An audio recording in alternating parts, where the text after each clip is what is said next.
புத்தகம் படிக்க நேரம் ஒதுக்க முடியலையா? வெறும் 20 நிமிடங்கள்ல உங்களுடைய வாழ்க்கையை மாற்றக்கூடிய ஆடியோ புத்தகங்களை இலவசமா கேட்க உடனே மேஜிக் 20 தமிழ் ஆப்பை டவுன்லோட் செய்யவும். பல்வேறு காரணங்களால ஓட் ஷேர் குறைஞ்சிருக்கு அப்படின்னு ஏடிஎம்கே, டிஎம்கே, பாரதிய ஜனதா இந்த 3 கட்சிகளோட ஓட் ஷேர்ல என்ன தாக்கத்தை ஏற்படுத்தும் இந்த குறைஞ்சிருக்கிற வாக்குப்பதிவு சதவீதம்?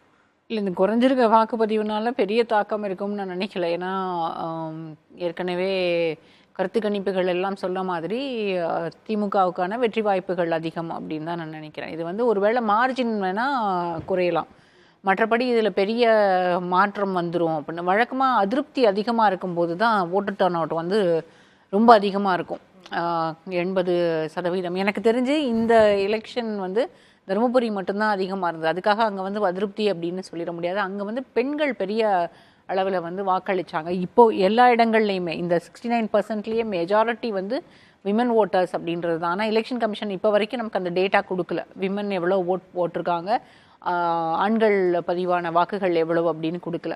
ஓட் பர்சன்டேஜ்ல பெரிய அளவுக்கு மாற்றம் இல்லை அப்படின்றது நான் இப்படி புரிஞ்சுட்டுமா? ஏடிஎம்கே, டிஎம்கே அவங்களோட வாக்கு வங்கி அப்படியே இருந்திருக்கும், அதே பாரம்பரிய வாக்காளர்கள் தான் வாக்களிச்சிருக்காங்க. திமுக வாக்கு வங்கி எப்போதுமே நீங்க வந்து 70% தமிழ்நாட்டில் 70% பதிவானாலும் அந்த 70% கிட்டத்தட்ட அதிமுகவுக்கும் திமுகவுக்கும் இருக்கக்கூடிய வாக்கு வங்கி தான். ஏன்னா 2 கட்சிகளுமே 1.5 கோடி வாக்காளர்கள்னு அவங்களுக்கு உள்ள தொண்டர்கள்னு கிளைம் பண்ணும்போது அவங்களுக்கு அது பதிவாயிரும். அது போக மீறி இருக்கக்கூடியதுதான் வந்து மற்ற கட்சிகள் எடுத்துக்க முடியும். இல்லை இவங்களோட பர்சன்டேஜ்ல இருந்து தான் யார் ஆல்டர்னேட்டிவ்னு பேசினாலும் சரி, அவர்களுக்குரிய புதிய இடம் இல்லை வந்து ஏற்கனவே இருக்கக்கூடிய இடம் அப்படிலாம் சொன்னாலுமே இந்த 2 கட்சிகள்கிட்ட இருந்து தான் எடுத்துக்க முடியும். அதனால அந்த பெரிய அளவுல பாதிப்பு இருக்கும்னு நான் நினைக்கிறேன். புரிஞ்சுக்கிறேன். திரு மணிகண்டன், விமன் பெண்களுடைய வாக்கு தான் இந்த முறை அதிகமாக இருக்கிறது அப்படின்னு லட்சுமி மேடம் சொல்லியிருந்தாங்க. அப்ப அது எந்த கட்சிக்கு சாதகமா அமையும் அப்படின்னு நீங்க நினைக்கிறீங்க இந்த எலெக்ஷன்ல? இல்ல, நீங்க பெண்களுடைய வாக்கை உண்மை சொன்னா கணிக்க முடியாது. கடந்த காலத்துல அம்மா இருக்கிற போது 100% அதிமுகவுக்கு தான் பெண்களே வாக்களிச்சாங்க. இந்த முறை பெண்களுக்கான திட்டங்கள் அதிகம், ஆளும் அரசாங்கத்துல 1000 ரூபாய் இலவச பேருந்து, அப்ப அது வந்து பெண்கள் அதிகமா வாக்களிக்கிறதுக்கான வாய்ப்பு இருக்குல்ல ஆளும் அரசுக்கு? அது காரணம் இல்லை. பொதுவாவே பெண்களுக்கு ஒரு ஆர்வம் இருக்கு. லட்சுமி மேடம் நல்ல பல விஷயங்கள் சொன்னாங்க, அது மிக சரியானது. இன்னொன்னு அவரு சார் சொன்னாரு, முருகன் சாரு, அதாவது இந்த கருத்துக்கள் எல்லாமே நம்ம தேர்தல் ஆணையம் பரிசீலிக்க வேண்டுங்க. ஏன்னா நடைமுறையில் உள்ள சிக்கல்களை விவாதிச்சுட்டு ஒரு நாள் செய்தி ஆகக்கூடாது. உண்மையில் இதுதான் உண்மையான சிக்கல். லட்சுமி மேடம் சொன்னதும் சரி, முருகன் சார் சொன்னதும் சரி, சமஸ் சார் சொன்னதும் சரி, ராமி சார் சொன்னதும் சரி, இந்த சிக்கல்களை நிச்சயமாக தேர்தல் ஆணையம் களைய வேண்டும். ஏன்னா இது வெறுமனே பேசிட்டு ஒரு நாள் பதிவு செய்ய போற கருத்து அல்ல. மக்கள் படுகிற அவஸ்தையை இன்னைக்கு நாம கண்கூட பாக்குறோம். ஒவ்வொரு பாணிகளும் பேசுற அவ்வளவுதான். பெண்கள் அதிகமாக வாக்களிச்சாங்கன்னா மகிழ்ச்சியா, எந்த கட்சியும் மட்டும் வேணும், யாரு வேணும் ஜெயிக்கிட்டு. ஆனா பெண்கள் அதிகமாக வாக்களிப்பது அடுத்த முறை ஒட்டுமொத்தமாக 100% எட்டுகிற நிலையை பெண்கள் உருவாக்குவாங்க. அந்த வகையில் வரவேற்புக்குரியது, பாராட்டுக்குரியது. சரி, நன்றி நன்றி. இப்போ எலெக்ஷன் கமிஷன் மீதான நிறைய குற்றச்சாட்டுகள் இருக்கு, எல்லாரும் பேசுனது கேட்டிருப்பீங்க. இந்த மிகப்பெரிய பொறுப்பு அது ஈஸி கிடையாது, அது வந்து எலெக்ஷன் கமிஷன் மேல இருக்கா? இல்லை, கண்டிப்பா நம்ம திரும்ப வந்து அரசியல் கட்சிகள் மேல பழிய போடுறதுல அர்த்தம் இல்லை.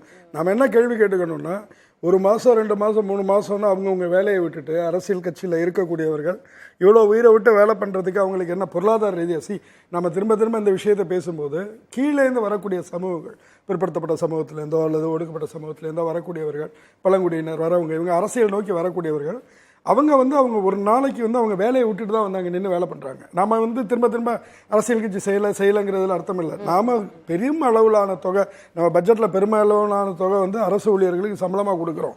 நாம் அதற்கான அதிகாரத்தை தேர்தல் ஆணையத்துக்கு கொடுத்துருக்கோம். தேர்தல் ஆணையம் இதற்கு பதில் சொல்ல கடமைப்பட்டது. எனக்கு நேற்று பேசின பல தலைவர்கள்ட்டே சொன்னாங்க, எங்கள் வீட்டிலே 2 முறை எழுதி கொடுத்தாச்சு, இறந்து போனவங்களுடைய பெயர் இந்த முறையும் இருக்குது அப்படின்னு.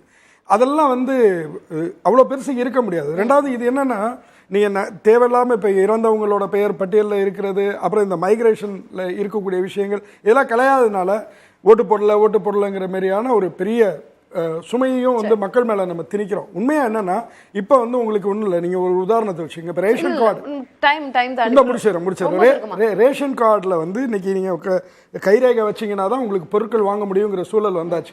அப்போ ஒரு குடும்பத்தில் எத்தனை பேர் இருக்கிறாங்க, உயிரோடு இருக்கிறாங்கிறது உங்கள்கிட்ட இருக்கு, அதுக்கான தரவு இருக்கு. அதையும் இந்த தரவு வாக்காளர் பட்டியல் தரவையும் ஒப்பிட்டு அது என்ன இருக்கு, இந்த பொறுப்பை எடுத்துக்கணும். கண்டிப்பா எலெக்ஷன் கமிஷன் அதெல்லாம் களையும் அப்படின்னு எதிர்பார்க்கிறோம் நம்மளும். புத்தகம் படிக்க நேரம் ஒதுக்க முடியலையா? வெறும் 20 நிமிடங்கள்ல உங்களுடைய வாழ்க்கையை மாற்றக்கூடிய ஆடியோ புத்தகங்களை இலவசமா கேட்க உடனே Magic 20 தமிழ் ஆப்பை டவுன்லோட் செய்யவும்.